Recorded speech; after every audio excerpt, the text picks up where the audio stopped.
Hi, welcome to Fitzdog Radio. My name is Greg Fitzsimmons. Grew up on the East Coast. Now I'm on the West Coast, and it is September 16th as I record this, and it's 80 degrees. Went in the beach. Yeah, I went in the ocean. Here's the thing. I live exactly 1 mile from the ocean. So yesterday, I'm sitting in my little bonus room in the back. I got a lazy boy. I got a little lap pillow. I put my laptop on it. I got my Bose speaker sitting over there. I got my Spindrift on a little side table. And I write. I wake up. I have some breakfast. I take a Ritalin, and then I go get my 10,000 steps around the neighborhood. I walk around Venice. By the time I get back, the Ritalin is kicked in, and I'm ready to go.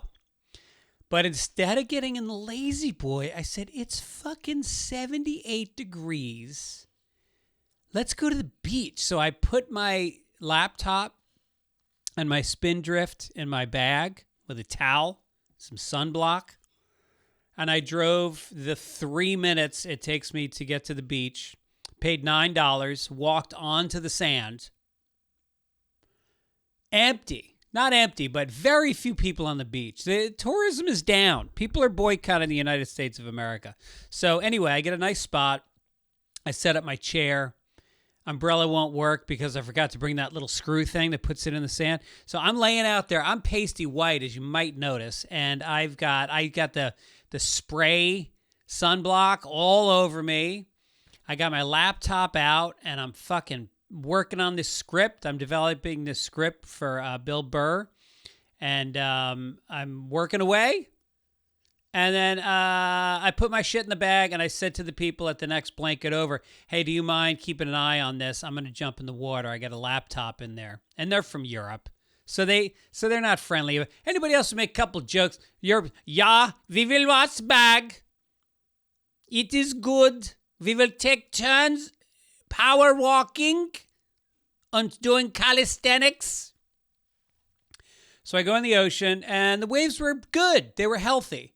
And I was doing some body surfing. It was a low tide, so I had to walk way the fuck out, like waist deep water out about 100 yards to get to where the waves were breaking. So I'm riding the waves, and all of a sudden this guy starts pointing to me and pointing at the beach, and the lifeguard is out there with this red little foam contraption, and he's waving me over and waving me in. And so now I start coming in, and it fucking takes me like 10 minutes to get in. And the guy goes, there's a rip tide, there's a rip current, and, you're an older gentleman, and you don't seem like a good swimmer. And I'm like, motherfucker, are you fucking kidding me? I'm not old. I'm in my 50s, you piece of shit. I've saved, this is not an exaggeration, I have saved 2 people on that beach in the last 25 years. I am a certified junior lifeguard. Not a lifeguard, but I got the junior lifeguard degree. I fucking carried a dude who was drowning. I swam out to him. I got him in a cross-chest carry. No lifeguards anywhere. I fucking dragged the guy in. I get him almost all the way in. And then all of a sudden, now the lifeguard sees us, comes screaming out, grabs my guy. And we were almost there. We were almost at safety. Feet were on the sand. Grabs my guy, brings him in. Now everybody's cheering for the lifeguard. I get sucked back into the wave. And now I can't get out because I'm fucking exhausted from carrying this guy. So anyway, that was one save. And then the other save was my friend Evan. We were boogie boarding, and there was a wave, and we both went up on it, and then I pulled back because I saw that it was closing out, which means it goes straight down into the sand. He didn't pull off, went headfirst into the sand, came up unconscious. I fucking grabbed him. He was going in and out of consciousness. Grabbed him. I got the boogie board underneath him. Waves are crashing into us. No lifeguard. Where were these motherfuckers then? So I'm dragging him in. I get him into the sand. 2 saves on that beach. And this motherfucker, I called him David Hasselhoff, which I thought was kind of clever. Anyway, I go back to get my bag from the Europeans, and they're laughing at me. And, you know, as a skinny guy who's pasty white on the beach, I don't want to be laughed at. I've kind of gotten over being self-conscious on the beach, but I didn't like it. Anyway, the guy I saved, his name is Evan Dunsky. He's a neighbor who I've known for 25 years, very dear friend. He and his wife, Lisa, who's like the godmother of we have a neighborhood that's very close. Everybody knows each other. We do everything together. And she's like the godmother of the neighborhood. She's amazing. So they got this house up in Vermont. And we went up there last year for our 25th anniversary. And we had such a good time that we planned a trip. And a bunch of like literally my closest, Gibbons wasn't there, but other than that, it was like some of the closest people in the world to me were up there. And we spent 5 days in Vermont, not a fucking drop of rain. It was high 70s the whole time. They've got this beautiful old farmhouse with like 6 bedrooms with the wraparound porch. And they are out in the middle of nowhere. Literally, all you see is forest and mountains in 360 degrees. You drive up a long driveway to get to their house. They got a pond. The pond, they dredged it last year, so now it's big. It's like the size of like, I would say like 1.5 hockey rinks. And it's beautiful, and it's cool water because it's fed from 2 different streams. And then they built a big deck on it and a sauna, like a 6-person sauna. Beautiful, like Swedish fucking cedar wood. So you go in the sauna for like 25 minutes. It's 185 degrees. You get out, you dive straight into the cold pond. You swim around for a little while. People throw you balls. You catch them in the air. You know, like the dock is like a few feet up. And then you sit in these Adirondack chairs in the sunlight. And you bake for like a half hour. Then you do the whole thing all over again. And we basically spent 5 days doing mostly that. I left the property once in 5 days, and that was to get an ice cream cone in town, and then we were back within an hour. The Dunskys were there. Matt Malloy and his wife, Cass. Matt is an actor who you know from, he was in that show Paradise. He was in Election, As Good as It Gets. He's a big actor and been a dear friend. My wife went to college with him. And his wife, Cass, she's a first AD. She did all the Mammoths films. And I forget, she works for a bunch of big directors. Mary Fitzgerald, who's my friend, who's a writer. She's written on Cougar Town and Blackish and Lucky Louie that I wrote on with her. I've known her since college. And so it's all these people I've known for 25 years. And my wife and Tom O'Neill, author of Chaos, came up, who I've known for 30 years. And we just laughed. It was just constant laughter for 5 days. They had planned a menu. It was all this incredible home-cooked meals with, you know, peach cobbler from the fucking tree in the front yard. The peaches were hanging off of it, blueberries off the tree, pancakes, and running charades. We played. There was a corn moon, which is the full moon closest to the autumnal equinox. And it's the corn moon because that's when the Algonquins they named it that because that's when the corn was ready. It's like the first full moon in September.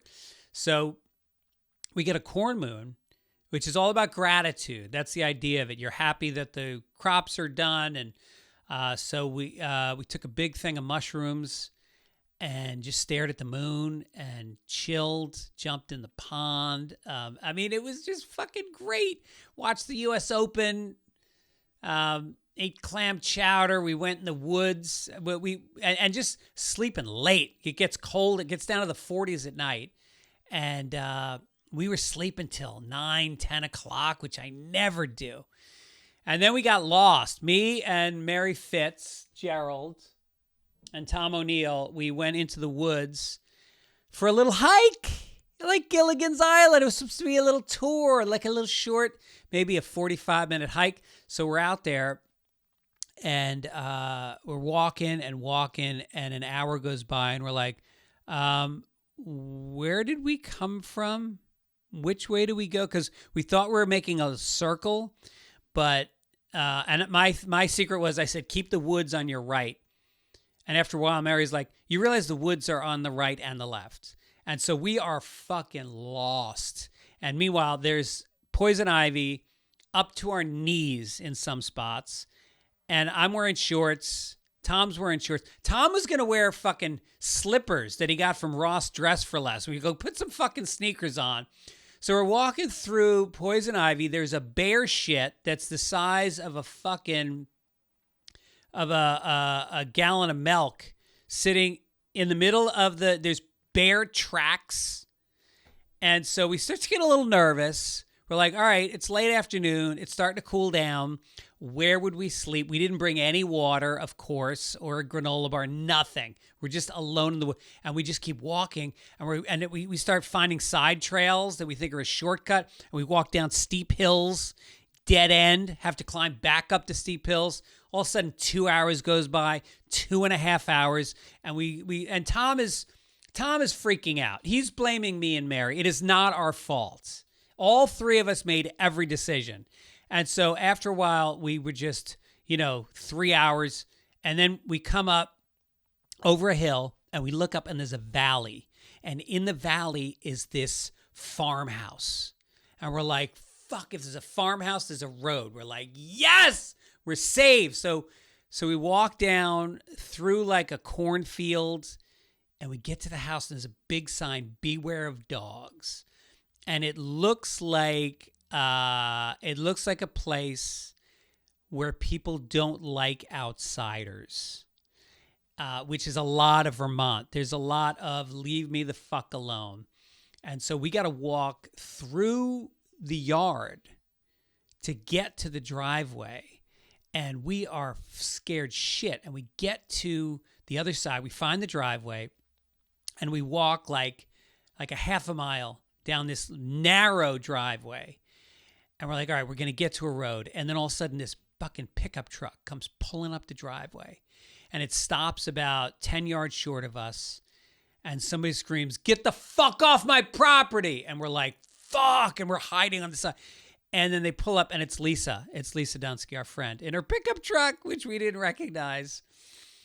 So we had to jump in the back. It turns out my wife, I don't know why, but my wife has Tom O'Neill on her GPS. You know how you can track people's phones? She follows Tom, which is a sordid journey. If you're following Tom O'Neill through LA, it's a sordid journey. So anyway, we get in the back of the pickup truck, just ashamed. Everybody's laughing at us. And we get back and whatever. I took a long shower with a lot of soapy water to get the poison. I didn't get poison ivy on my legs. I have no fucking idea. But to this day, Tom O'Neill blames us. He knows nothing about the woods. What else? Emmys were last night. Did you watch them? Mike Gibbons, my buddy Mike, was the head writer. Did a great job. A lot of funny bits. My favorite moment of the Emmys was, of course, when Elizabeth Banks, who I believe I kind of remember as an actress. How do they pick these people? She gets up and she starts reciting her whole resume of what she's done in her career. It was weird. It was very awkward. And then she goes, she was doing the best director in a limited anthology series, which was pretty competitive this year. Anyway, she goes, well, this is a historic year. 5 out of the 6 nominees are women. Big round of applause. She makes a couple comments about finally and blah, blah, blah. and then she announces the winner. It's the guy. It's Philip Barantini, the guy who did Adolescence, which, how did she not know he was going to win? It was by far the best thing on TV in years. It was amazing. And I fucking laughed so hard. My wife actually said it's not that funny. It was. It was that funny. It was Hollywood at its worst. It's the part of Hollywood that the other side just fucking hates. All right. Tour dates coming up. Denver Comedy Works. This is one I look forward to all year. September 18th through 20. This weekend. Come on out. It's one of the best clubs in the country. I'll be in Connecticut at Mohegan Sun Comics, September 26th, 27th. Fairbanks, Alaska. I'm doing like 4 nights in I think 2 or 3 different venues. So if you go to my website, there's a link and you can see where I am each of those nights. Vegas at Brad Garrett's, October 13th through 19th. He stole the show at the Emmys also. He did a bit with Ray Romano that was fucking hilarious. Best Buddies benefit at the Comedy Store in LA. That's October 30th. That's going to be a lot of big names. Get your tickets for that. Chicago, the Den Theater, November 8th. Then I'm coming to Skankfest in New Orleans. San Francisco in December. Hasbrook Heights, New Jersey at Bananas, December 26th, 27th. Fitzdog.com for all tickets and information. My guest today, I got to tell you something. I'll be honest with you. My guest today, we've known each other barely. Like, we've got the same agent. We don't really work in town at the same club. So I've had a bunch of 5-minute chats with him. And I've always heard great things about him. I watch his stand-up. I think he's hilarious. But we just never, connected. And I was a little nervous. I was like, what's this going to be like? I don't know this guy. And so he comes on. I got to tell you something. I had more fun on this podcast than I've had in a long time. We just cracked each other up. We just were silly. I think you're going to love it. He's a very successful guy. He was on America's Got Talent. I think he came in second. Does that mean anything? I think it does. He's a big draw on the road. Does very well. He's been on Marin. He just got his 5th stand-up special is out now, The Stuttering Comedian. He's got a podcast called Did I Stutter? And I think you're going to love this. Here's my hang with Drew Lynch.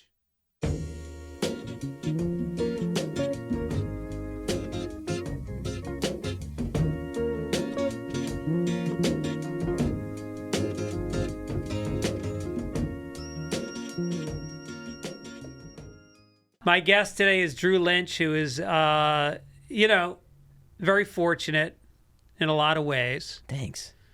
You're not hard on the eyes. Thanks, Greg. Jeez. You're very funny. Oh, okay. Relax. You're happily married. Okay, well now, all right. What is this? Stop it. One truth and 2 lies? Stop I've never played this Don't one. be that comic. All right. You now, I do love love your my wife. I love her. Didn't she her. hold up the sign at your new special at the beginning of the applause sign? Yeah, she did. Isn't she beautiful? She's not hard on the eyes either. I know.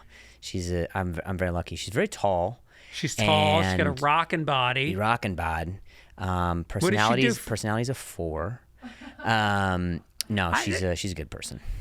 I think having a personality, if you could have, all right, let's quantify this. Love it. You can have a wife who is physically a 9, personality an 8. Okay. Or physically an 8, personality is a 10. Ooh, I'm taking that every time. Yeah. And this is on a scale of 15? Yes. Yeah, I'm taking that for sure. Do you think it's less gay to have sex with a transvestite or transsexual? Sure. Transsexual? Either way, it's cancelable, so go ahead. Trans is less or more gay than having sex with a gentleman. I think I've done both. I don't believe that. No, not at the same time. I'm not an animal. That would be good to do at the same time, right? I'm like, it's not gay. Yeah, you know what I mean? It's like salad and entree. Bring them at the same time. Right? What steak salad at the same? Yeah. I don't think so. What's wrong with the? I think Santino says this. It's bonus tits, right? Like it's bonus tits. Like, right. You already have the parts going in and out, and it's like, all right, well, what's an extra? What's a surprise in the front? That's fun. Right. You're telling me you don't like surprises? Right. Frustrating. People who are transphobic, they just want things regimented.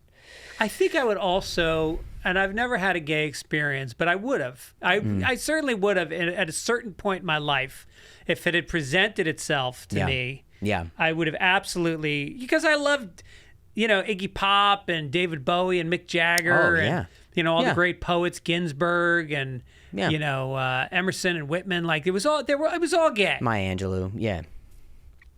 You said poets, but I just went with poets. I think she's a poet. Is she a homosexual? No, I don't think so. So I don't think she belongs in this at all. I was just trying to say, like, I've read a poem. Yeah. So. Did you enjoy it? Yeah, it was. I mean, it wasn't even hers. That is insane. No. No, it was it was T.S. Eliot. E.S. Eliot. T.S. Eliot. Sorry, I know. Isn't that stupid that I messed up my favorite poet / musical, Cats? Yeah. He wrote Cats? Mm-hmm, yeah, he wrote all the lyrics to it. No kidding. Yeah. Maya Angelou did the music. Okay. See, that's the thing about you is you get into the real downtown theater. Yeah. Where like, where it's like it was written by somebody who, who's at a dinner, you know what I mean? Somebody who's like, yeah, and this person just wrote a musical, and you're like, you wrote a musical? And they're like, yeah. Right. Yeah, just like that.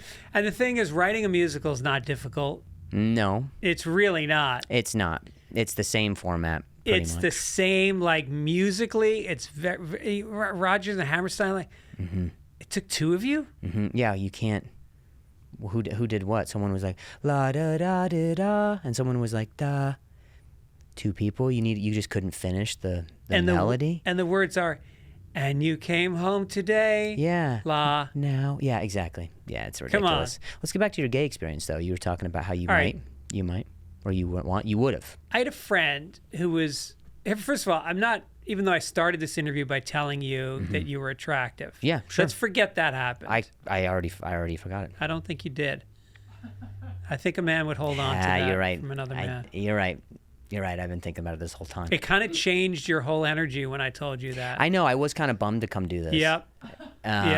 So that's kind of nice. And I know we've talked about stuff since then, but I can't remember what it is. I know. It sort of sticks right in the frontal lobe. Right. It was something about it was some da, da, da, da. That's it. It was the transvestites. Now when you transvestite popes. When I said frontal lobe, did that then take it to another level? No, I just knew where to compartmentalize it. Oh. I went to my.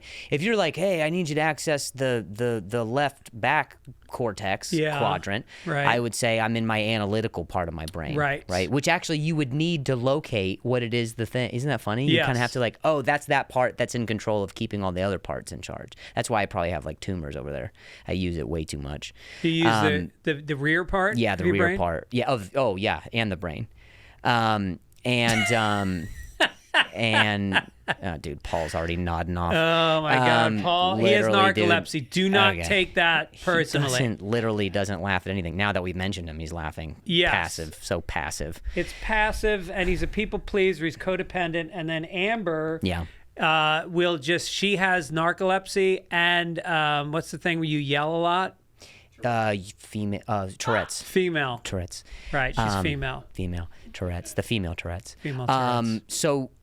So we got to the cortex by saying something about when I said, you said to the lobe. Yeah, I accessed it because you were able to tell me, can you access somewhere to find which frontal lobe in order to recall something else that we were talking about before. So you use all different parts of your brain.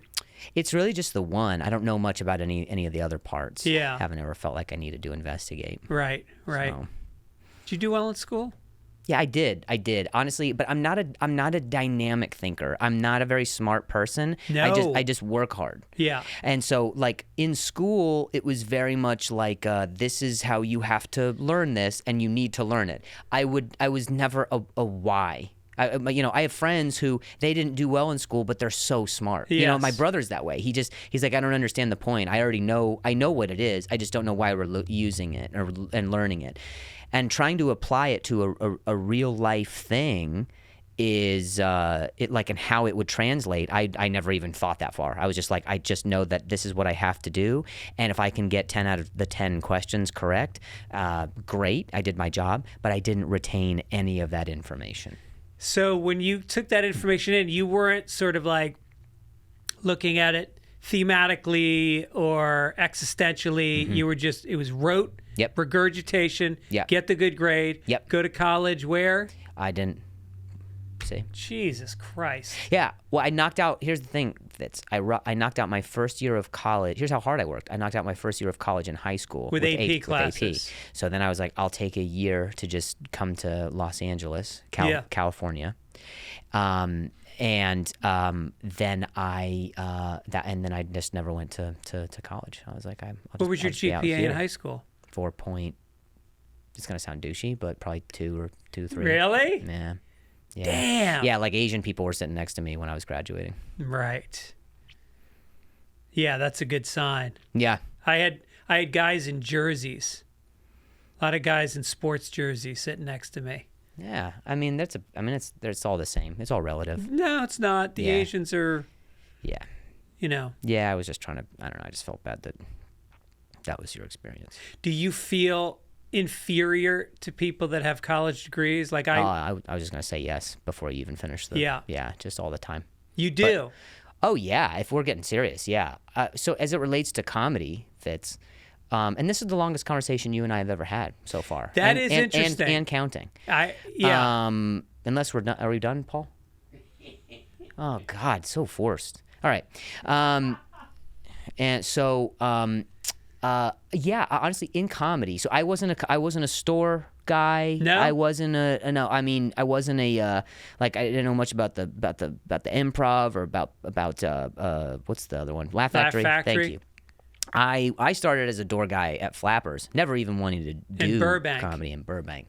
Before you wanted to do comedy, you were a door guy? Yeah. Didn't even want to do comedy. No shit. Yeah, I moved out here when I was 18 to do acting. Remember the gap year? And I was like, I'm gonna act. I went to a theater performing arts school. That's why I knew the T.S. Eliot thing. Sorry, we're just peeling back the curtain here. This is why I knew E.S. or T.S. Eliot, one of the two.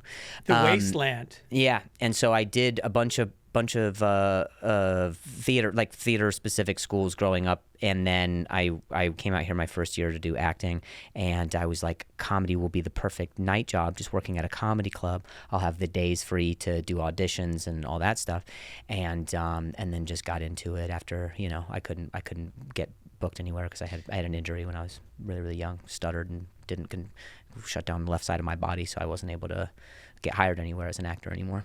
So when you watch the comedians, because I think there's two different sort of motivations for getting into stand-up comedy. One is you watch people that are so amazing that you're inspired and you say, I would, someday maybe I could even like get on a...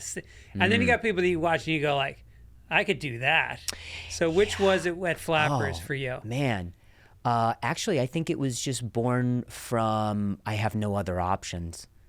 Right. So there's a third way. So you didn't like watch Jeff Garlin and say, I want to do that. Well, hang on, because that's a whole other bracket. I only watch Jeff Garlin. Yes. I have JGTV now. Do you? High Def, the premium channel. Do you seriously? Yeah. I think he charges a lot, but it's also like he's worth it. But I don't like how they're repackaging television either. It's like you could have just got that, like Jeff Garlin, was just on a channel that you just could like tune into. Right. He was with all the other stuff too. Right, you got right. Seinfeld, you got Friends, you got Garlin. Yeah. And now it's just like they repackaged it. It's just frustrating. It's so niche and it's so like, and now they're running ads, so you will watch a Curb episode, but then the commercials are all ones he's done in the past. I know. Goodyear tires. Yeah. Wendy's. Yep. It's when does it end? Yeah. It's like Black Mirror becomes Curb. Yep. Or just Mirror. I mean, I'm an ally. And so anyway, so I got into it because I just couldn't get hired anywhere in a comic that the comics that were there, like I couldn't get hired anywhere as an actor. So the comics that were there were like, hey, you should just go on stage, talk about your situation. And so the first mic that I ever did was there at Flappers, and I was stuttering very badly. I was very nervous to talk about just anything, and the jokes weren't good. It didn't go good, but it was the first time that I had felt in forever like I was just quietly understood by other people. They could experience, they could understand that there was pain behind what it was that I was saying, and just trying to find what was funny about it. So that's interesting, because I think to some very smaller degree, most comedians feel that when they go on stage. They feel like so many comics have social anxiety. And then they go on stage and, you know, with any kind of phobias, you either run from it or you take it head on. Yeah. Yeah, and that was just where I felt like there just wasn't any other option. I didn't want to not perform. I grew up my whole life performing, so it wasn't about like being in front of other people and the idea that they're judging me for the way I sound. Like, yeah, that sucks, but that's not going to stop me from still wanting to do it. I love it so much. So stand-up was like the next best thing. And it's also such a singular art form. You're in charge of the writing. You're in charge of how you perform it, how you want to revise it and edit it, and then, you know, direct it, how it's perceived. Like, there's so much that you could just market it now, Amber. Jesus, Come Amber. on. Where's the Fitz? Send out my tweet. Where is it? Where is it? There it is. Look Drew at that. Lynch, currently on that. show, coming out soon. Look at that. Send it. Touching the. That's look at 12 that. characters. Please don't change cameras when I'm working so hard to. Thank you. Touching that. Look at There that. you go. Wait, hang on. I'm trying to touch it here. That's good. Look at That's that. good.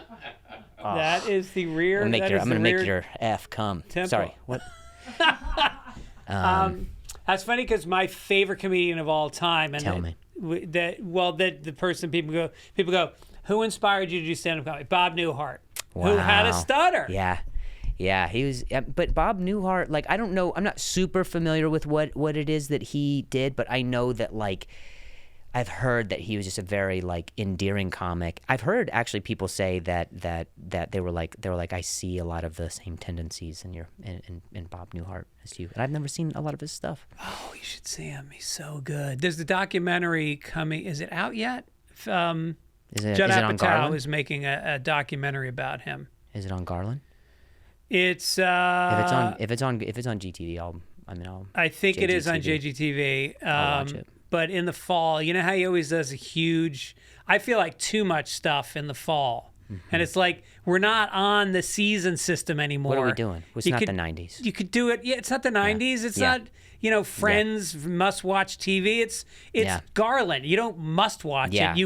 It's want-watch TV. Yeah. If I can't say the R word anymore, you can't syndicate. That's right. Yeah.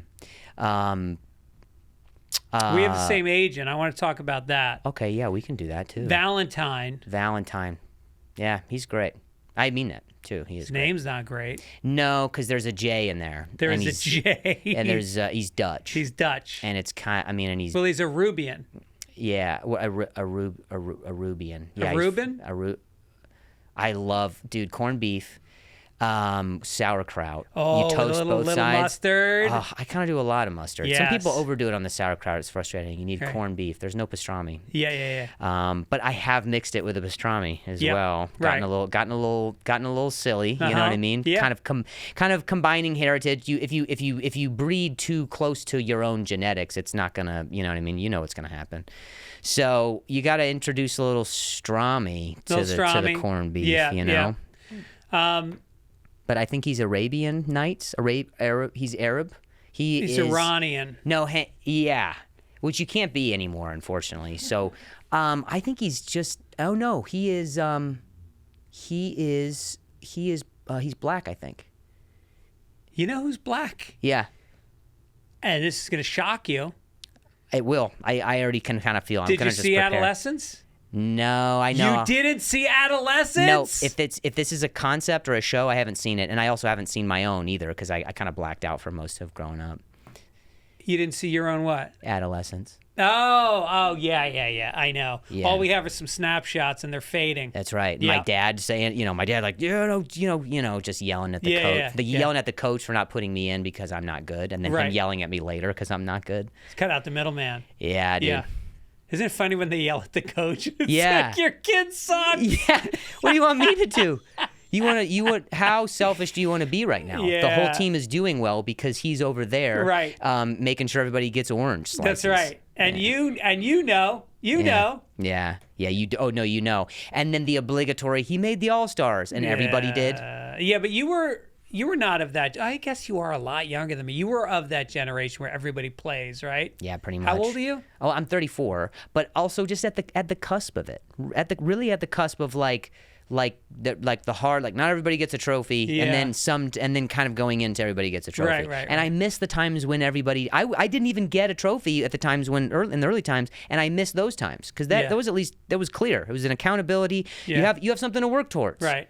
Get better or develop a personality or something else.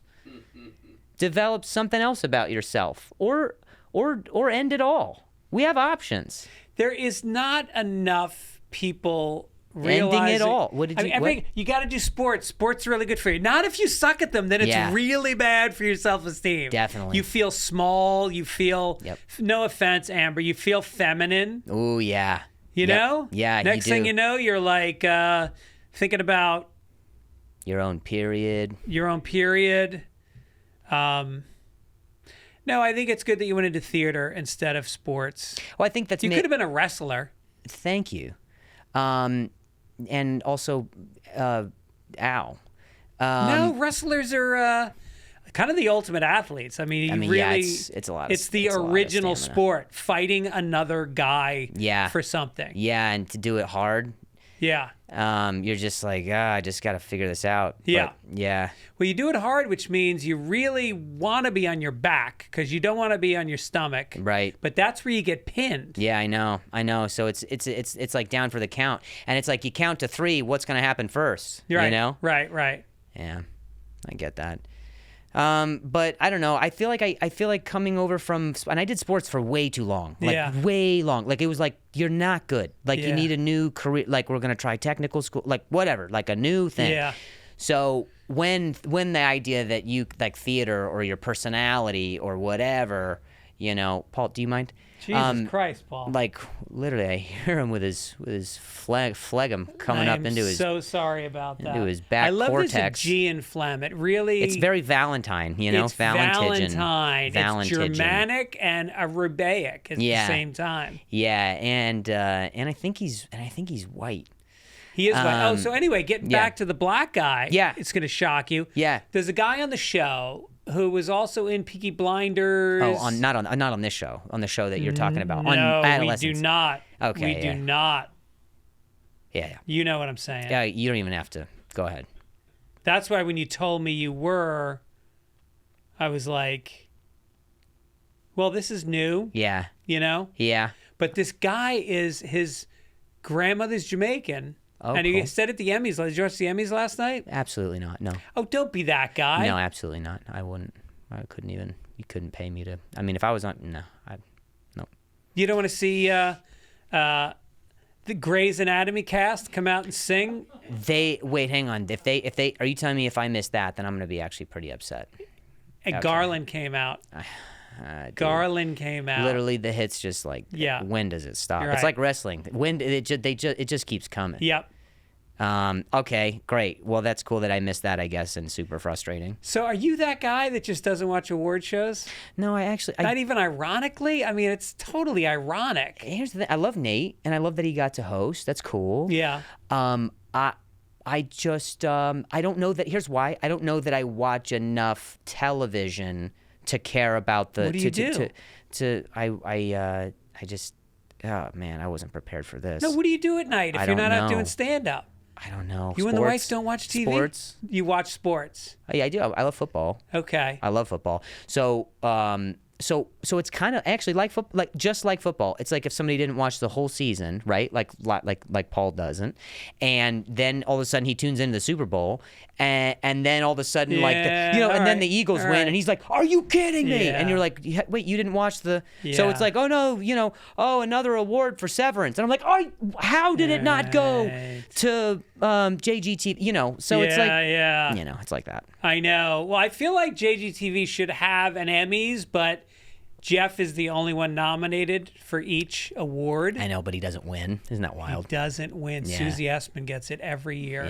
Yeah. And he doesn't even host either. And you're just like, why is it called? I mean, it's self-produced, so who's... I think they build anticipation, so you keep coming back thinking he's going to be on it. And if he does come on it, maybe you wouldn't watch next year. Dude, my favorite two things that I think that people should be building is anticipation and the wall. So, but yeah, no, I didn't watch it. But what happened? Well, the guy from Adolescence won, and he came up, and he's like you. He's about your height. Thanks, man. Oh, so this is why the wrestling thing. Yeah, wrestling guys are all kind of like this, you know? Everybody's all into but you're thick. Thanks. But everybody's into like jujitsu. Can I say that? I didn't want to say. Just say Hebrew-jitsu. Yeah, everybody's into hibiscus tea. Everybody's into hibiscus now, and it's like, dude, like it's the new macho sun-dried right now. Tomato. Oh, good grief! Right. Don't even talk to me about that. So, good grief! What are we in, a Peanuts cartoon? Sorry, I've just been trying to keep it clean for Amber and Paul over there. You know, How they clean seem like are wholesome, you? They seem like wholesome folks. You know what? I'm actually Fitz. I'm glad you asked. I very rarely swear as much on stage now. Yeah. I don't know. It's just if I can find a cleverer way to do it, I think that's just for whatever reason the new challenge. I don't know. And I also I look so young. I've got this kind of boyish sort of charm and, you know, just medium penis. Yeah. And it's like I don't need to medium be for someone your height or medium No, medium for a regular dude. So, really? Okay. So that's like when you see It's like like- a Mexican with a Honda Civic, but then he's got like the big fat tires on it. And the scoop. Yes, or Iranian or Rubian or anything. Yeah. It doesn't have to be. Anybody can buy a Honda, which I mean is kind of like frustrating. Yes. And speaks to what's going on, you know, just politically. But I think that like if I have that boyish kind of thing, and when I'm dropping like an F, you know, people are like, whoa, you know, like just can he say that? Like is he past his bedtime, like type right, thing? You know? Right. So do you think your next special Nate Bargatze could produce on Nateland on YouTube? Is that anything like JGTV, or is it different? It's NBTV, and what it has is Nate instead of Jeff. So if you can wrap your head, I know. I mean, I don't know. It's like what are you gonna leave corporate America for your waiting job? You know? Yeah. It's like, okay, yeah, it's a tip system and you don't have to tax, but at the same time, I've got tenure here. I've got seniority that I've built, and like the benefits are great, and people treat me like crap, and I have to be on Zooms where nobody's even talking to me. But like, but you can't wear flair. There's no shift meal. I know. I've gone back and forth. Yep. Jeff, Nate. Yeah. So, but I don't know. Maybe. I think you should. Because I think so. He just put out, a couple people I know just put out specials with him. And you're doing very well. Your special's getting really good numbers. It's on YouTube. And, if you go on Nateland, you'll get even more. And that's what I've gotten that advice so often is just stop trying to like be your own, stop advocating for your own career. And stop doing it on your own, and do less content on your own platform and of you, and do more content that's somebody else on someone else's thing. So it's like, you know, you should be Chappelle Lacey on like Bill Burr's All Things Comedy. That's what people say to me. Like, I wish that you were not you on your platform. Right. Yeah. And it's an elaborate way of saying that, but I in a weird way, I exactly understand what they're saying. Yeah, I don't, but the way you said it, it felt like you were really building towards something. You know what I like to build. You know that. Yeah. It's just the two anticipation. things. You're all about building walls, building anticipation, and sometimes structuring a joke in a way that leaves the person kind of going like, okay. Why am I here? Yeah, why am I here? Why? Yeah. So let's get back to Valentine. We have the same agent. Yeah, we do. I look at your tour dates because I'm going to promote them at the end of the show, and man. I think we should do it now. Really? Like that way at the end of the show, we have to come up with something different. Okay, you're going to be at the Chuckle Hut in Green Bay in 2029. That's all I could find online. Okay, well, those are going to be scalped because that's not my website for sure. Oh. But Val books far out though, so if he did do that, like I know I probably agreed to that at an earlier time, and I was like desperate, and I was like, oh, I gotta just get something. Well, the thing is, the Green Bay market, you have to service it. If you don't get back to those people once every 10 years, Yeah, I know. they forget you exist. It's true, and then all of a sudden, they're just Lambo leaping over to something sports related. Right. And I, we've talked about it. I'm not good at sports, despite how physically gifted I appear, Paul. And do you go when you watch sports? Does that sort of is that hard on you to think about how good they are, and how you're the opposite of them? Yeah.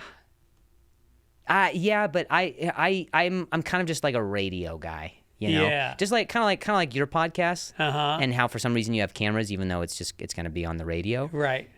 Kind of silly. I love that these aren't even real monitors that Amber and Paul are looking behind. They say the words type as they work. Right. It's not real. I think, is that an abacus? I've never seen anything like the stuff they have and then over there. Paul will pump his fist, and you realize that he's playing Grand Theft Auto. Oh, that's so funny. And also, you got to be careful with fist pumping, Paul. It's got different meanings. Okay. Yeah. But I mean, I wouldn't go open palm either. I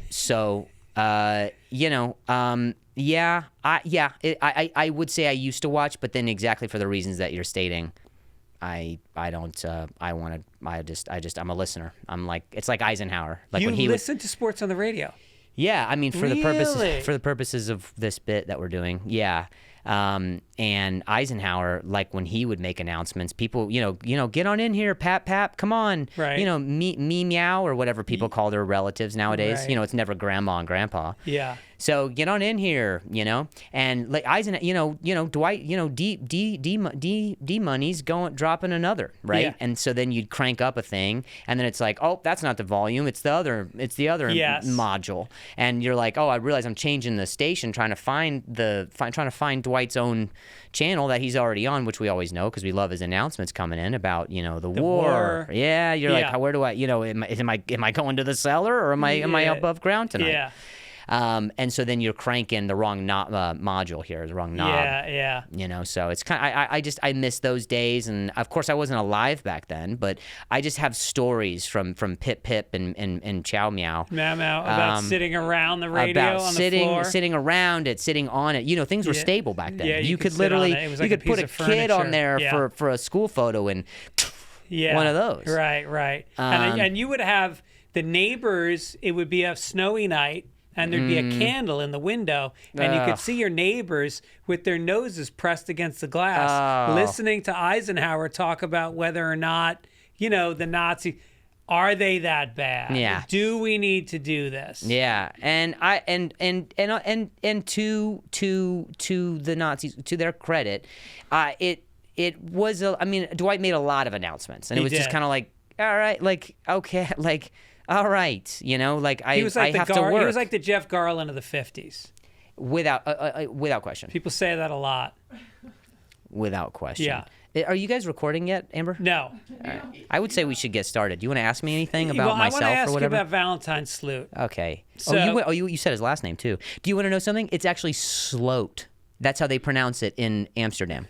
Really? Yeah, because he's Amsterdam. He's Amsterdam. What is it? Paul? First time he said something, and he jumps in to correct me. Yeah. He totally okay with us just flying different races and heritages. He's like, I'm cool with it. Right. No, Conan had Andy Richter, Carson had, Ed McMahon. I got Paul. Even the name. No last name. He doesn't have a last name. Paul. Yeah. What's the guy? The Paul guy? The Paul who plays Paul Schaefer. Yes, even that guy had a last name. He had and a last name. Cool thing about him. Mm-hmm. Cool little gap in his tooth, and you're like, I don't know his name, but I think that's kind of funny. I got the gap. I used to have it. Did you? Yeah, I did. I got Invisalign, which is once you find it, you kind of have to feel around for it. But once you get it in, wait a minute. Yeah. At what age did you do that? 2019. What? So how old am I? But I don't know. here's the thing about comedians. Don't you want something like this? Is one of the few things I have going for me that's not perfect, and I feel like in a way it's what gives me the traction. And actually, the fact that you put it to words is really what's interesting because because there's something so unlikable when you're on stage, and then when I see that you're gapped, I'm like, he's a guy. He's a regular guy. He's just a guy. He's just a guy. Yeah. He's just a guy, but so it's slowed. Right. Yeah. Slowed. So we work because I look at your calendar and I see these rooms that I work, and I think.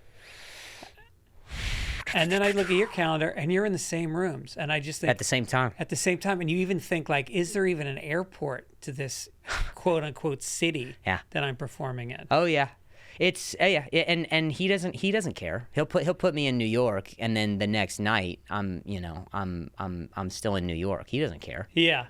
You know, he'll be like, go to New York and just be in New York. And I'm like, the city? He's like, there's a northern part. Right. You have no idea how big the state of New York is. You think the city's big. The state is big. Yep. You know? And it's not like Tokyo in Japan, where the whole country is basically Tokyo. It is a different part. Right. You know, and so he'll be like, go to New York and then just be there for like 2 days, and I'm like, oh my god, Rochester they don't have avocado, so you're just like avocado hasn't hit Rochester yet. No. So you and I talk. I mean, so sun-dried tomatoes, not a 2029. I'll be in Green Bay in 2029 when sun-dried tomatoes reaches. Well, the tomatoes are dried, but they're not sun-dried. They're just really old. Oh. Yeah. Okay. So like tomatoes that Val probably got me this year will be dried, or very often will look like sun dried. They're tomatoes when I'm in that Green the Bay. audience threw at you because the gig he booked was so bad. Yeah, and then they dry on you. Yeah, and then there's no food in that town because it's a food desert. So you have to eat the pieces of tomato. Yeah, I know. Do you think Do you think that the accountability system of throwing like produce and stuff like that has really kind of contributed to the weakness of what comedy has become? I say that again and again. The stakes are not high enough in comedy anymore. Yep. The barrier of entry does not exist. Anybody can set up a camera or 3 and pretend they're a comedian. Yeah. And I think I got to go back to the original comedians. Yeah. The very first comedians, and your previous special, you came out as a king. Right. The first comedy job was the court jester, and those were stakes. If you wanted to be a comedian, you could get the king's approval and get like all the ham bones you want. And if you bomb, what happens? You're dead. You die. You die. Yeah. So in another way, even the comics who came up where you could throw stuff at them, still weak. Yeah. We've devolved. Yes. We've devolved from having kings and jesters and the jester just just hanging by the feast table, just hoping, maybe some sort of sly minx will find her way, saunter over and be like, I really loved when you talked about the king in a way that like only you could say. I have those same feelings about him, but we can't because we're the people and we're suppressed. So you hope that same thing kind of happens to you as a comedian. Of course, I'm married and I would never, but I just it's just the point is things have really just devolved. Yes. And gotten weaker. I think that comedians today, even the audiences in some of these rooms, like I go to like once in a while they'll ask me to do a show in like Los Feliz or Santa Monica, and I'll be like, all right, it's Tuesday night, I'll go do it. And then I go and I'm watching the comedian ahead of me, and it's some person, I can't tell their race, I can't tell their gender, I can't judge them on any level. The way it's supposed to be. And then they go up and they talk about nothing. Yeah. Like literally just talk, but in a way that's very laid back, and hey, we're all just hanging out. No punchlines. No punchlines. No and setup. The crowd is looking at them like this. Yeah. And they're clapping, and then I go up there and I feel like fucking Bill Maher. I feel like this entitled misogynist, and I'm not, but compared to the person that went on ahead of me, they can't handle any aggression at all. No, or they can't handle the idea that like you actually found the best way to say something, and it's actually tried and tested, and it's so funny. In fact, I have a whole list of just references from earlier, even that night, comic shows, audiences who were like, we're laughing, we don't want to kill him or throw anything at him. Yeah. And you take that over to East. You take it East. All you do is you spend a little time swerving down the 10, and you find your way using a punchline like an idiot. Yep.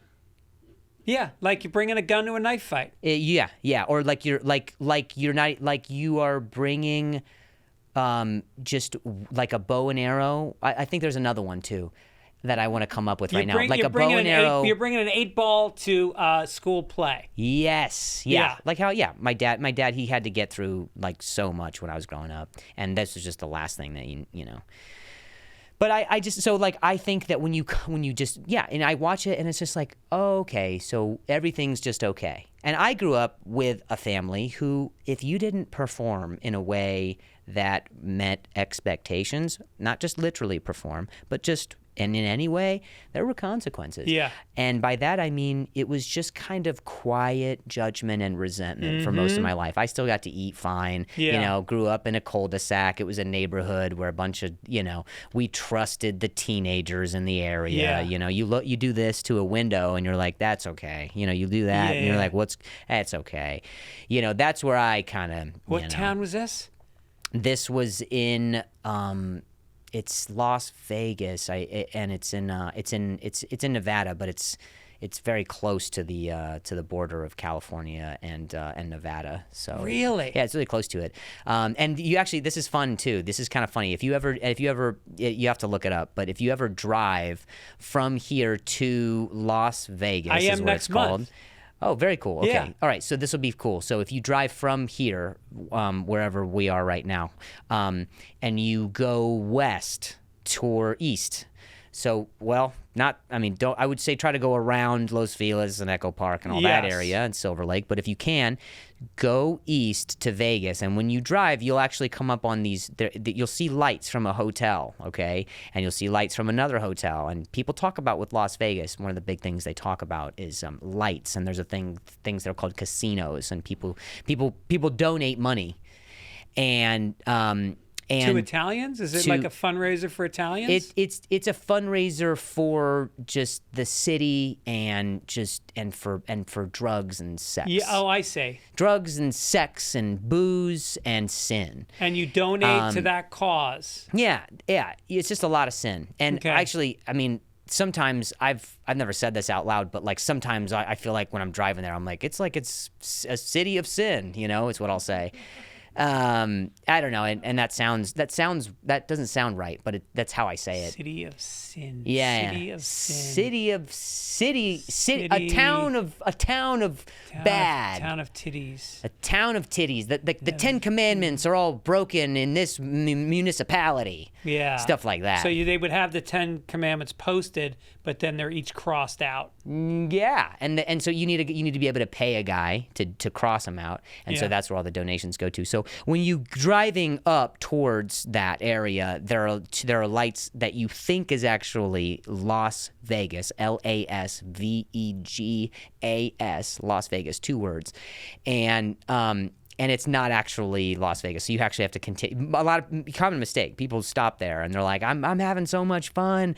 My aunt's in a wheelchair, and everything's accessible, and that's really cool.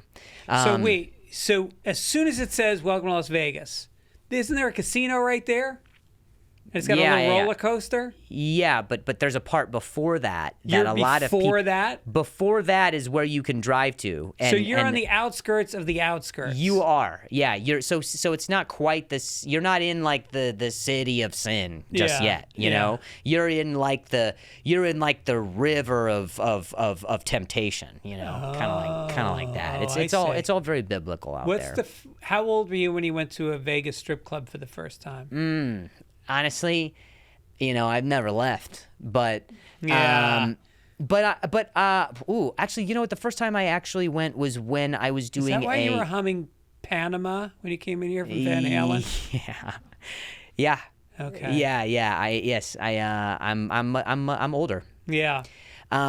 And so I actually went to a strip club for a scavenger hunt when I was for my senior year. This was really cool for a friend's birthday party all around the city of Las Vegas. It's a city, and all around that city they hid like different clues that we would drive to go to these businesses and collect the clues that would lead to the next clue. And one of the clues was at a strip club, and my team lost because that was the first time I was at a strip club, and we spent there was quite a bit.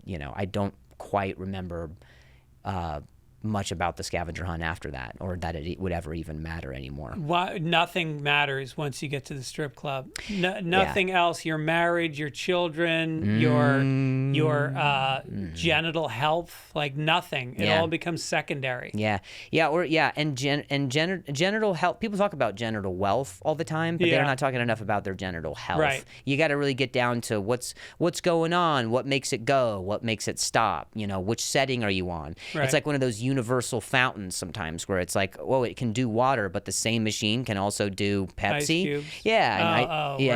And ice cubes. Like a fridge does that sometimes. Right. And so sometimes you're like, wait, am I still getting a little bit of water in my Sprite? And it's like, no, like you can actually it's from the same spout. Yeah. And it somehow is able to stop enough and still start a whole other thing, but down the same tube. It's fascinating. So Have that's you genital ever had health. a venereal disease? No, actually, really? I haven't. Huh. I mean, I've never been tested, and I don't use the things that go over it, but I've but not to my knowledge, no. Have you? And I've kind of developed a cough, but no. How many sexual partners have you had in your life? That's a great question. Take a drink of water. Think about it. Tap your fingers. One, two.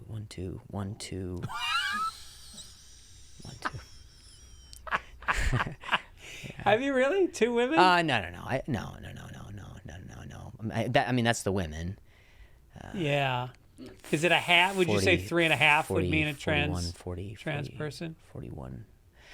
Would you say what? Oh, that was cool. Paul, did you hear that? Hey, Amber, do you mind cutting that out, please? I didn't mean for the... Oh, okay. Jesus, wow. She really dug in on that one. What a time to take a stand. Paul comes in to correct me on whatever he said before, and then Amber's like, "No, your burp's authentic and it's gonna stay." Right. Even though even though it wasn't one that I agreed to have happen. I farted like 7 minutes ago. I didn't say a word, but it'll be on the podcast. Really? See, the bottom actually is where the mic is. Oh. Most people, the sound recording is up top. This one's down there. Oh, that one was better. You almost vomited on that. I know one. that one. The second one kind of wanted me to Jesus. vomit too. You were talking for a while, and then I don't know if that happens. It was a few. I would say a few. You've only slept with a few women. Yeah. But I'm more of like I'm with you. I'm with you for a while, right. And then you get to know me. Then you get to resent me. Yeah. You learn my tendencies, my conditions, my fears. What do they resent about you? The fact that it's kind of like you with your teeth. It's like it's just too perfect. Then they feel like they've got to get up before you, do their hair. Yep. Prep a good meal. Yep. Yeah. It's really that the standards for being with me is just so high. Yes. It's like the AP classes of dating. Right. It's like I got to do. Why you're telling me I have to do the class in addition to the class? Like how am I doing so much more? It's like you're on JV and then the varsity coach says, Schneider's injured, which is obviously a made-up name because the Jewish kids never make varsity. But say Jones is out. Yeah. Oh, there you go. And I could buy that. Step up. Yeah. Dude, it totally threw me out of the story because I was like. But yeah, it's exactly like that. When the coach is like, get in the shower and and it's just you and me. Yeah. I get that, Jesus. Man. Did that really happen to you? No. My school was a theater school. We didn't have showers. Yeah. I saw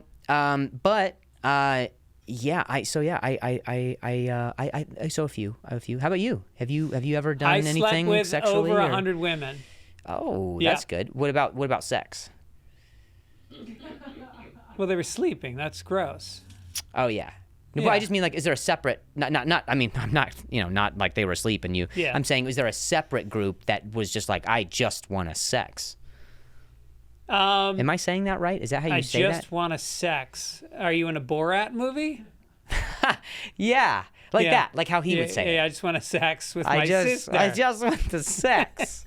Boy, our Borat, you and me, like literally. Yeah. It's the same. Yeah. I want the sex She's right now. my sister. I want to have sex with my sister. She is number 2 prostitute. Oh, and sometimes like you don't even do the accent. Yeah. I want to have sex with my sister. Did you have a sister? Yeah. Did any of your friends ever date her? Yeah, no, none of my friends. My sister's younger, and she's also lesb.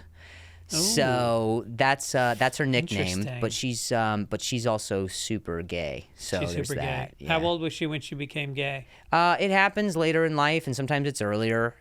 For her, just 23, 22. Post college. Yeah, once your brain fully develops, then all of a sudden it's like I got to come up with something else, you know, and so it's like maybe I'll try this and just commit to it, and and so far she has a wife, and her wife is gay as well.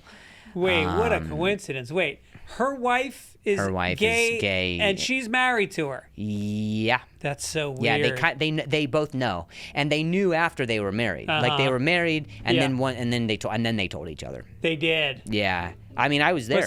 Was it like one of those things where you take the balloon and you pop it, and either pink or blue comes out? I don't know what are those called again? Gender reveal. Is that what is it? What's a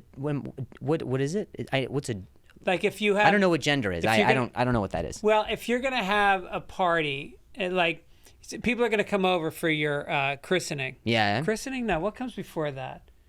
You're at the when you cut the umbilical when you cut no, the way before that. When one of the women becomes pregnant. Baby shower. Conception. A baby shower. Oh, gotcha. Baby shower. You have a balloon and you say we're going to announce if it's a boy or a girl. Oh yeah. And then you pop the balloon. Yeah. And it's either got pink confetti or blue confetti depending on the gender. And then my neighbors had me over last weekend for this. They pop the balloon and it's empty. And I go, what the fuck? And they go, oh, we had an abortion. That is such the right call. And I thought, no wonder they could afford the good champagne. Yeah. You know? Yeah, and the big balloons, because the ones, you don't want to do the ones where you have to do this before you blow them up. You want to just go, and all of a sudden your balloon is there, and your baby isn't. Yes. And it's not even a human life. And also, I don't believe in gender. I don't believe in biology. I believe in gender. I just don't believe in biology. Yes. So, and I've said this to my sister and all of her gay, trans, and straight friends. I've told them all. And I've said, listen, the deal is this, guys. I don't care if you think you're lesbians. Gender's not real to me. Right. I accept everyone for who they are, and unless it's something that's different than me. Well, I find that if it's different than me, I just feel like, all right, you want me to understand this. Yeah. But I don't. I don't. I don't understand it. I don't get it. Yeah. And I frankly I don't really want to spend. It's just I really want to, but I also don't, because to spend the time. It's so much time. It's like, what am I, an actor? Right. What am I, an actor? Preparing for a role of a guy who doesn't care. I'm preparing for. I'm doing the Borat voice again. Yeah. Okay. You have problems, and I'm imagining right now is them shopping sometimes is difficult in different neighborhood. Yes. Just like that, and it's like and that's a fun voice to do, but I can't relate, because my life is me. I'm just living me, and I would like to. And it's a good life. Ugh. You got a good life, don't you? Greg, you're married. We could talk about it sometime right now, but well, that's what podcasts are. You talk about it right now. I saw that it was radio, so I didn't know if it was okay. Are you teasing the next episode of Fitzdog Radio? I'm trying to kind of finagle my way into another time here. Yes. But I want to come back as a producer, and I have a feeling that one of these guys is kind of on the outs. Mm-hmm. But yeah, I would. Now you have a podcast. It's called "Do I Stutter?" Yeah. Well, did I stutter? Like, when people say something and then they stutter? Right. When people say something and then they're like, well, and then you're like, and you try to refute it, and then they double down. Which is where somebody commits to something that they say. Yes. I've never done it. I have issues. Yeah. They try the version of commitment where they say, well, did I stutter? Yeah. Yeah. Yeah. And And I always think that that's kind of cool when people just unapologetically are themselves. Yeah. And it actually makes me uncomfortable if it's different than who I am and me. But I kind of still I can respect it as a concept for sure. Well, I think that's sort of the new world language now, is just complete and utter confidence in whatever you're saying. Yeah. That's what most social media is. Yep. Just a guy who's, I don't know, 21, explaining to me my retirement policy. Oh, come on. And how I don't get it. And let me explain it to you. In his defense, I really don't think you do. You know? Yeah. You know, I know who you're talking about, and I follow him for all of his posts. And he talked to me about my prostate, and I was like, dude. You know? I know. I was like, and that's how I was able to explain the Sprite water thing. Because it was like, I have such a healthy, full, robust prostate. And genital health. Yeah. You know? So, you know, and I think when you have genital health, you have genital wealth. Yes. Oh, that's good. You know? You should sell those T-shirts after your show.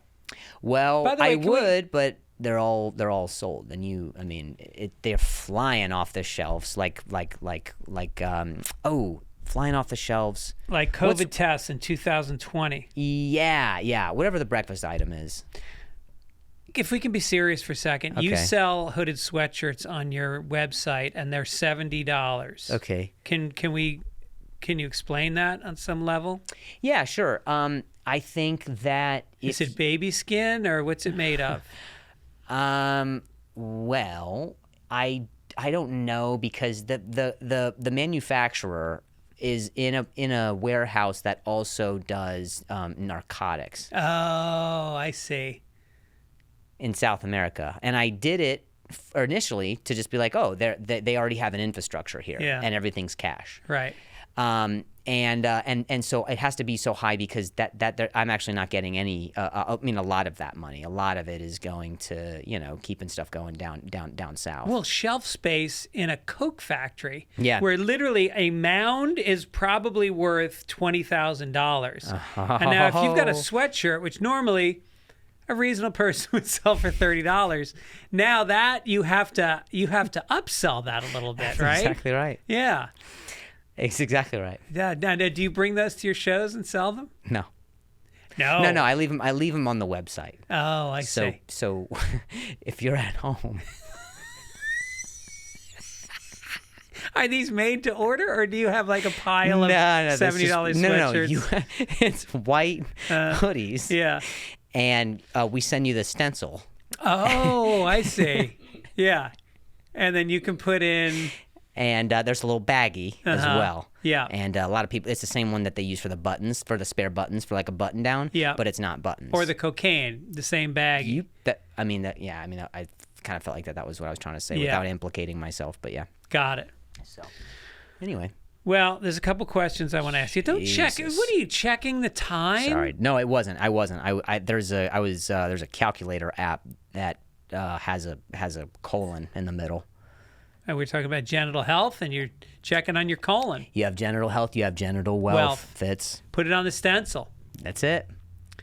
Let me ask you this: you've got this new special. It's called The Stuttering Comedian. Ooh, I wouldn't watch it, but people should watch it. It's outstanding. It's very funny. You haven't seen it, but you've heard. I've heard really good things. But you haven't. Yeah. Well, thanks. I appreciate that. You know. You shot it at the Den Theater in Chicago. I did. Absolutely one of my favorite places in the world to perform. It is a good spot. Yeah. And the way that they actually dressed the set, like dressed it, am I saying that right? Yeah. Dressed. Yeah. The way they dressed it was actually very beautiful. It was very well shot. It looked great. Thank you. I wanted to create an environment where it was like this circus freak type sideshow thing, because for so long, so many people were like, they didn't know my name, so they're like, oh, but you're the stuttering comedian, and I didn't really like the fact that it was like, oh, I feel like I'm like a show thing, like a side show thing, and I get it. Marketing's important. You gotta have a brand, and if he stutters, do it, kid, do the, you know, but it was for so long. I've gone to speech therapy for over 10 years, and trying to just come back to a place where it doesn't matter about the way that I'm saying something. It just matters the things that I'm saying. Isn't that I beautiful? like that. Yeah, isn't that beautiful? is what I nice. just said. Yes. I didn't even plan that. That was Dude, kind of put special. it on a stencil. That's what I'm gonna stencil on my Get it on. my white $70 hoodie. Yeah, get it on. Get it up to America. Yeah. Ship it. Yeah, so that's kind of what that. So you're was. going on a bunch of podcasts. You went on. Did you go on Marin? Did I see that? Yeah, before it. R.I.P.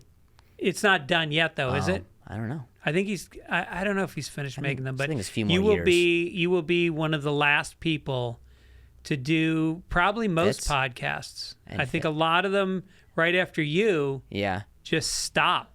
That is kind of weird. Yeah. Do you think it's kind of like a peak situation where they're like, well, that'll be tough to have anybody else?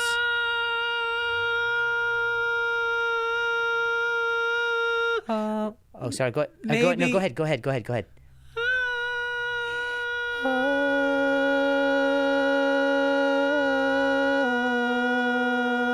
Did we just write a musical? I think it's that easy. Wow. I think it's that easy. All right, now it's time for a thing called Fastballs with Fitz. Oh, God. Okay. I know. I'm not a fan either. We needed a segment. Oh, okay. I mean, who killed You know my history, right? Like with softballs and stuff like that.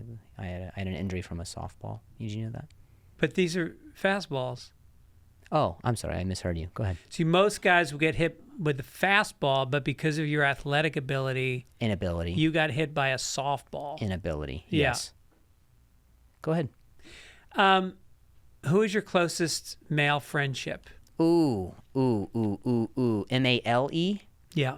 Okay, because I write to my grandma. Or your post-delivery guy. Your postal delivery guy, sometimes you can build up a real... Can you? Well, there's a lot of I only build two things. walls and anticipation. But what else do you anticipate more than the mailman coming every day? Oh, you're dang right. And you have a fence between you and him. That's like a wall. 2 for 2. Yep. I am a Labrador at a window, bud. Yep. I am. You know. Yeah. So, this is a good one. I don't believe in male bonding because you all of a sudden you can develop feelings, and then all of a sudden you're like, oh no, I don't have any boundaries. No, this is why I asked, because I think men have a hard time having feelings with other men. What is it, Paul? Tell him I'm his best friend. Oh. Oh, okay, All that's right. fine. Do you know? I didn't know we were playing characters Yeah. off it's camera now. Kind of weird. Do you know that Paul's barefoot? Yes. Okay. He does that a lot. You guys don't have an HR. Okay. All right. He is HR. Yeah. All right. So I'll do this. I'll say this. I would say my male friend, which is cool because it's at a distance. Mm-hmm. You know, we text and I don't call and I don't take his call. All right. Not that if I were to do calls that I would be the one taking. Yeah. Oh, I see. But my best friend from childhood, where I grew up in Las Vegas. Yes, we've covered It's a very, that. very small town in Yes, it's at the edge. in Nevada. Right. And so his name is Maurice, and he's my best. What do you best call him friend. for short? I call him Mo. He's black, so we have like a thing, and he calls me by my full name. And, Yeah. And but we're close. Yeah. No.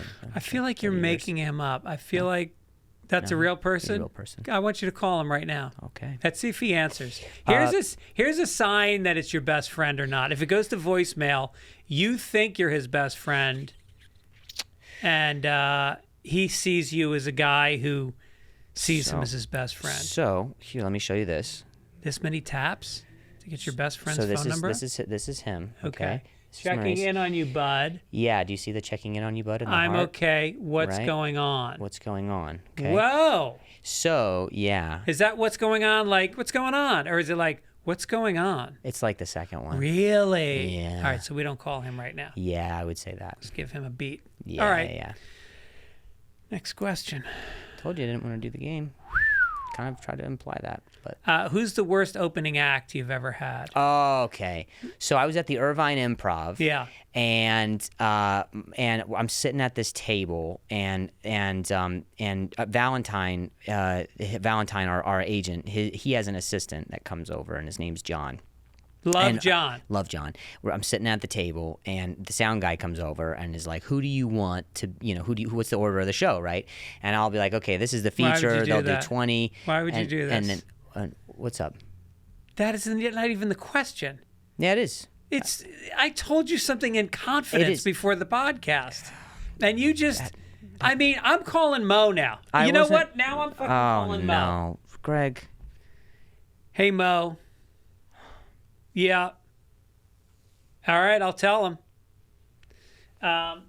What'd you tell him? He What says. are you saying? What are you going to tell him? He says that he calls you. You don't call him. I knew it. Yeah. He would tell you that. That's true. Yeah. So we're not that. All right. Close. Next question. Wait. And I wish you'd take these more seriously. Do you want me to? No, I feel like you're being very flippant about fastballs with Fitz right now. Okay, well, that is something I'll take to my speech therapist. That sentence, okay, all right. So I can't. I don't talk bad about people. You never showed up on the road, and then they had an opening act for you that was just okay. Here's something. Juggling Wait, here's something. Dildos, or well, that's really funny. I would be good. Yeah.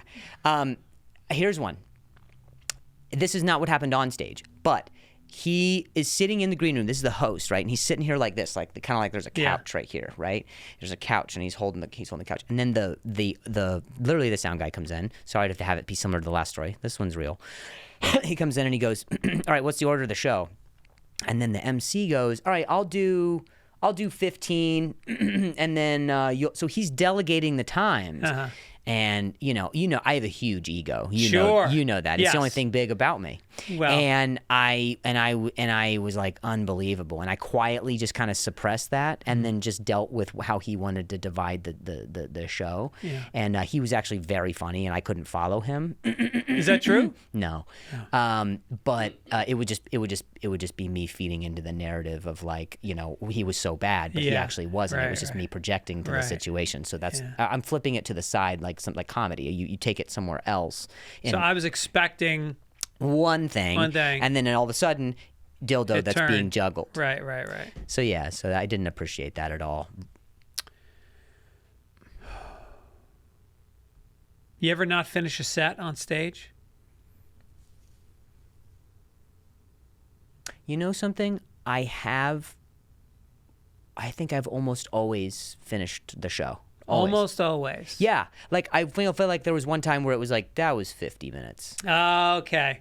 Do you do an hour every time? I do an hour 40, like close to an hour 40. Do you really? No, it's usually about an hour. But I have done an hour 40. They always say, how much time recently. do you want to do? And I always say 50, but then I do between 50 and 55. Yeah. But I feel like an hour is almost 5 minutes too long. You know what? I agree with you. Yeah. I agree with you. When I watch you, I'm like, that was like 5 Felt minutes longer. too Yeah, but long. you usually only see me do 10 minutes. So what other questions you got? Jesus. Where would you like to travel to that you've never been to before? I'm kidding. I would never ask that question. Yeah, that's on an the insane podcast. thing to ask That's another guy. Because if you want to go together, we okay, but don't Irvine? ask. That's funny. They've got that Spectrum Center. Ooh, I know. There's a bunch of kids counting all their Pokemon cards. That's right. Talking about dinosaurs there. Throwing coins into the fountain. We go late at night with a couple of wading boots Yep. and clean the fuck up. Sorry, That's I didn't it. mean to curse. Whoa. Yeah, Minecraft is a big thing, and if you're going to learn about it, it's going to be at the Spectrum Yes. Yes. Center. Oh, yeah. All right, finally. Yeah. What is the hackiest bit that you've ever done? Ooh, that's so good. Oh, okay. I used to, so you'll make fun of me. You're a very seasoned veteran, funny, Thank you. edgy, type of comic. Yeah. Not a full comic, but just like you're type. like a type of Right. And I did a joke for a while where I was talking about how why is it that pigeons' wings go sideways when they're out? They're kind of like gangsters a little bit. This was recently Yeah, too. yeah. I've been doing this for a while. I know, and I retired it maybe too early. You know, they kind of do that a little, and it's kind of like they're gangsters, and they can, they're a little, their heads go like this, heads kind of go like that. What's up? Yeah. You know, and it crushed because people like very and they'll hacky, steal things like French fries. Yeah, right off your plate. Right off. And so the thing is that people like really hacky stuff, and so that was literally one of my better jokes, and I close with it now, and I open with it as well. And what do you do in the middle? It's a lot of just treading water. A lot of just kind of like I'm struggling here. I'm like, and sometimes I'm even doing this with my neck because I'm like, I want to get to the. You have no idea. Remember what we just did? Well, we're heading there as well. Kind of like how a marathon it ends right where you start. Like a homing pigeon. Yeah. It goes out and it comes back. Oh, it's exactly like a pigeon. Yep. I didn't even draw the parallel there. I can't draw despite. That's why I host the show and I bring people like you on. What do you mean? What do you mean like? Well, like you're an impersonator. Like you're people say like, what do you do? You're like, well, I'm an impersonator. Yeah. Like you're a person, but I'm imperson. Yeah, it's like an imperfect person. Like an imp. Yes. Imp person. Right. Yeah, I understand how to hyphenate stuff. Yeah, I'm very progressive. So, but so that one was probably one of my better all-time jokes, and I think that was the question. The question is, where can people go see you? And I'll tell you right now. Hit me. Zanies this weekend in Chicago. Why would you play Zanies when you play the Den Theater? Well, I'm not. It's not Chicago. It's Nashville. Oh, that solves that problem. Yeah. So. That'll be September 19th and 20th. Tulsa, Oklahoma. Does this come out after you're promoting the dates you're promoting? Comes out tomorrow. Oh, okay. Fresh, baby. You're quick here. Yeah, that's why. I saw Paul with no shoes. I just thought, this. I'll never see this footage. Yes. Tulsa, Oklahoma, September 25th through 27th. Someone has to. I fucking love Tulsa, Oklahoma. I know. It actually is awesome. It's awesome. They got the Bob Dylan Museum there. Mm-hmm. They've got the Woody Guthrie Museum. They've got the Tulsa Massacre has this incredible museum about it. Lots of museums. Leon Russell's recording studio is there. I took a tour of that last time I was in town. Hey, you didn't even get to do shows, did you? I was supposed to go to a show. I had it written down. But once you see that massacre, you got to go back to your hotel and just spend a little alone time. Yeah. Fetal just position. Just trying to put thoughts away. Yep. File them away. Yeah, I am going to there. And I guess it is pronounced Tulsa. As opposed to what? Tulsa. Like Tulsa Gabbard? Yeah. Just like, whatever reference you're referencing, just like that. Appleton, Dulce Sloan. That was what I was saying. Dulce Sloan. Yeah. Yes, exactly That's what I meant. Literally the same thing. Appleton, Wisconsin, October 16th through the 18th. See, that's one of those cities you got to go out on your Google Maps and look for a cluster and know that's probably a city I'll fly into to get to this other place. You're absolutely right. And it's enough time in between when I'm doing Green Bay in 29. So I just feel like I'm I'm not cannibalizing my own market. You don't want to saturate it. Yeah. Stamford, Connecticut. Which I guess you could really fly into New York or Boston. Yeah, and not even do the Stamford dates. No. Oh wow. Once you get to Boston, you're like, this is great. I know, it's all about museums. Yep. Yeah. Or the Freedom Trail. Ever walk that thing? No, I'm plenty restrained. Klein, Germany. This podcast actually doesn't go there. Oh, okay. But Berlin, it does. You'll be in Berlin after that.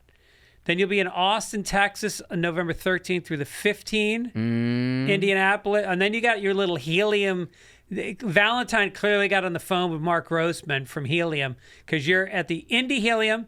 Then you're at the St. Louis Helium. Oh. Then you're at the Portland Helium. Oh. Then you're at the Buffalo Helium. Literally week after week. At how much money Helium is about to just bring in right now.